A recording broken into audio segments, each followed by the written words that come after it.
نحمد الله تعالى عز وجل ونصلي ونسلم على سيدنا وسندنا وحبيبنا وحبيب ربنا وطبيبنا وطبيب قلوبنا أعلانا وأولانا ومولانا محمد النبي المصطفى صلى الله تعالى عليه وآله وسلم وعلى آبائه وأجداده وآله وأبنائه وبناته وعلى أهل بيته وأزواجه وخلفائه وأصحابه وعلى آله وصلحاء أمته وعلماء ملته أجمعين. أما بعد فأعوذ بالله من الشيطان الرجيم. بسم الله الرحمن الرحيم. قال رب اشرح لي صدري ويسر لي أمري واحلل عقدة من لساني يفقهوا قولي واجعل لي وزيرا من أهلي هارون أشدد به أزري وأشركه في أمري كي نسبحك كثيرا ونذكرك كثيرا. صدق الله العظيم وصدق رسوله النبي الكريم الأمين.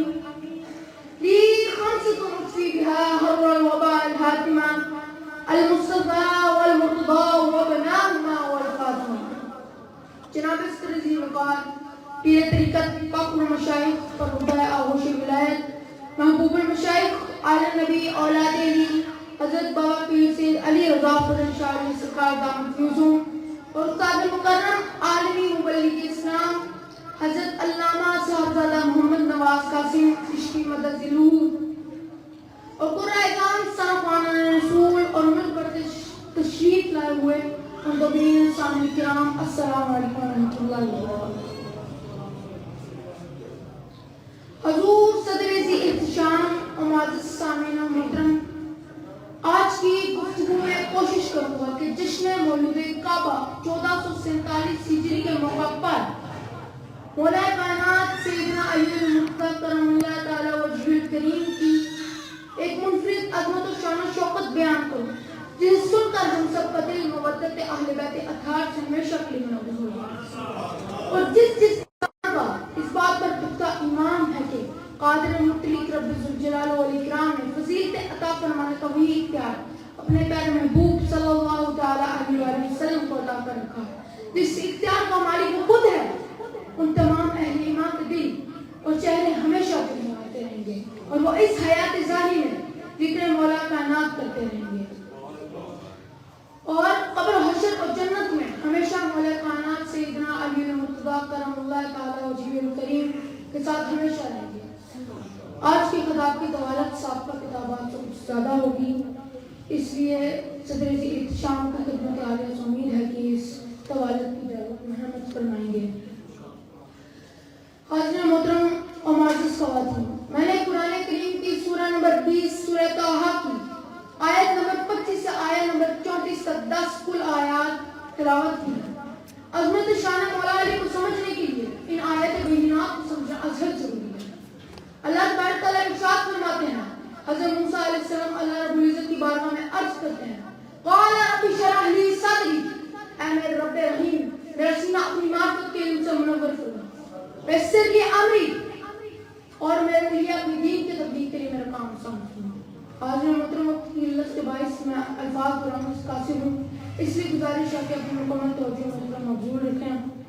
پھر فرمایا واحلل عقدۃ من لسانی، اور میری زبان سے جاری ہونے والے الفاظ کو سرانگیز کرنا، یفقہوا قولی تاکہ لوگ میری بات کو سمجھیں، واجعل لی وزیرا من اہلی، اور میری مدد کے لیے میرے اہل خانہ سے ایک وزیر یعنی مددگار نامزد کروں.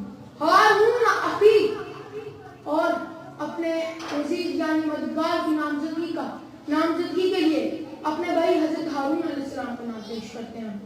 اشدد به ازری، اور پھر اپنے وزیر یعنی حضرت ہارون علیہ السلام کی نامزدگی کا مقصد بیان کرتے ہیں، عرض کرتے ہیں اشدد به ازری کہ حضرت ہارون علیہ السلام کی مدد سے میری کمر کو مضبوط فرما اور میرے علمی اور دینی کاوش کو مسلسل اور مستقل حضرت ہارون علیہ السلام کو میرا ایسا مددگار بنا دے جو میرا نائب ہو اور میری تعلیمات کا پاسبان ہو رہا ہوتا ہوں.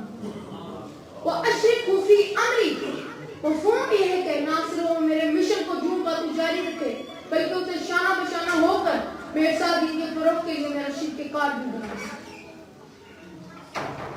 کئی نسبحک کثیرا تاکہ ہم تیری حمد کو عالم دنیا میں پھیلا دیں.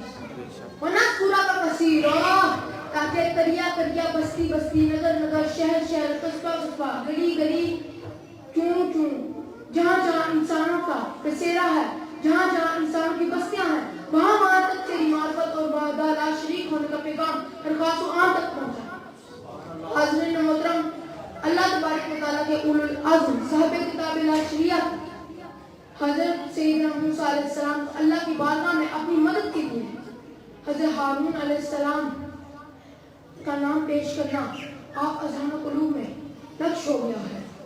اب ہم رسول اللہ صلی اللہ تعالیٰ علیہ وآلہ وسلم کے نائب اور وسیع کے بارے میں جانتے ہیں. میں نے نہ تو اپنا کوئی خیال بیان کیا ہے اور نہ ہی کسی مورخ کی تاریخ پڑھ کر سنائی ہے. قرآن کریم کی سورہ نمبر 20 سورہ طٰہٰ کی آیت نمبر 25 سے آیت نمبر 34 تک کل 10 آیات مقدسہ کا خلاصہ بیان کیا ہے جنہیں اللہ تبارک و تعالیٰ نے عقل و فکر کی دولت سے مالا مال کر رکھا ہے. اور رسول اللہ صلی اللہ تعالیٰ علیہ وسلم کی خلیفہ یعنی نائب یعنی وسیع مطلب یہ ہے کہ خلیفہ تو بلا فخر کی حقیقت اور مقاصد شان و مقام اور مرتبہ جان چکے ہیں. آئے اب مدینہ منورہ چلتے ہیں. 10 ہجری میں فتح مکہ ہو چکی ہے. ریاست اسلامیہ اب مدینہ منورہ سے نکل کر مکہ معظمہ سے ہو کر ہزاروں میل میں پھیل چکی ہے.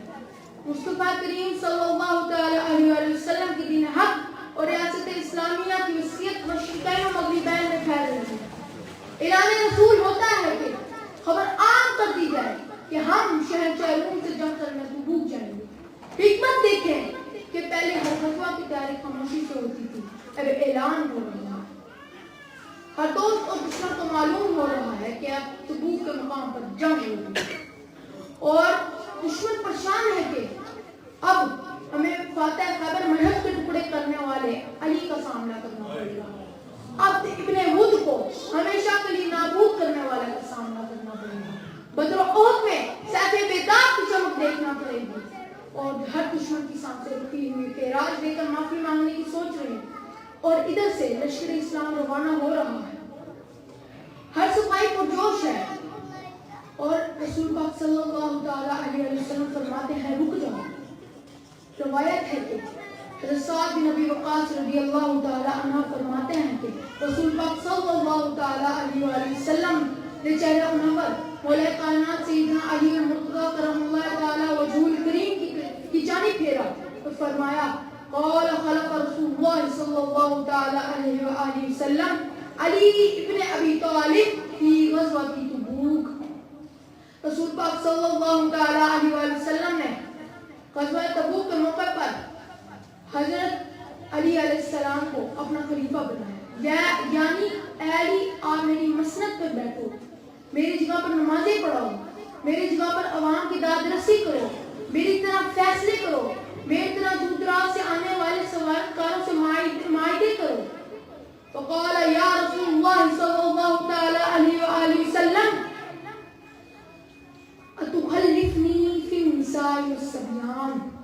رسول پاک صلی اللہ تعالیٰ علیہ وسلم کی بارگاہ میں حضرت علی علیہ السلام نے عرض کی کہ یا رسول اللہ صلی اللہ تعالیٰ علیہ وسلم کیا مجھے بچوں پر اور خواتین پر خلیفہ بنا کر جانا ہے؟ رسول پاک صلی اللہ تعالیٰ علیہ وسلم نے فرمایا کہ وہ حدیث پاک کے الفاظ ہیں فقال اما ترضى ان تكون مني بمنزلة هارون من موسى الا لا نبي بعد الا ان لا نبي بعد.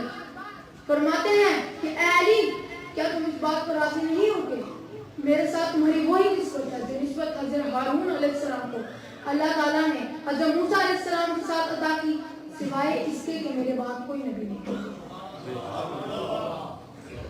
حاضرین محترم، اب آپ ان آیات مقدسہ جو میں نے ابھی آپ کے سامنے تلاوت کی ان پر غور کریں.